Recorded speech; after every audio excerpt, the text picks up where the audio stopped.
Hi everyone, I'm Lauren. I'm a dietitian here at This Is Healthful. With spring in the air, many of us are thinking about spring cleaning, and I encourage my clients to start by spring cleaning their pantry. In doing so, a lot of us will be evaluating products for their best before dates or maybe even expiry dates, so I wanted to review the difference between these two terms that could potentially save you a lot of money. So Canadians as a household waste almost $1,800 per year in food that probably was safe to consume. So let's look at the difference between these two terms to help save you money long term. Expiry dates on products are the dates that you want to make sure that you don't consume those products past. So for example, things like meal replacements, nutrition supplements, and formula would all have an expiry date, and you wouldn't want to consume those products after the expiry date has passed.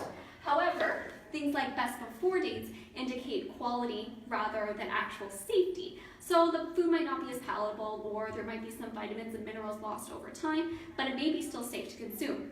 So an example of this is milk and eggs. So milk and eggs could potentially be safe to consume up to 7 days past that expiry or best before date. So of course, evaluate the product, see if there's any changes in smell or texture, if there's visible mold on it, of course throw it out.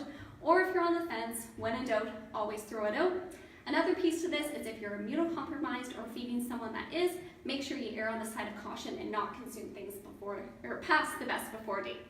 If you have any more questions on the difference between best before dates or expiry dates, or how to tell if a product is still safe to eat, send me an email. My email is lauren@thisishealthful.ca.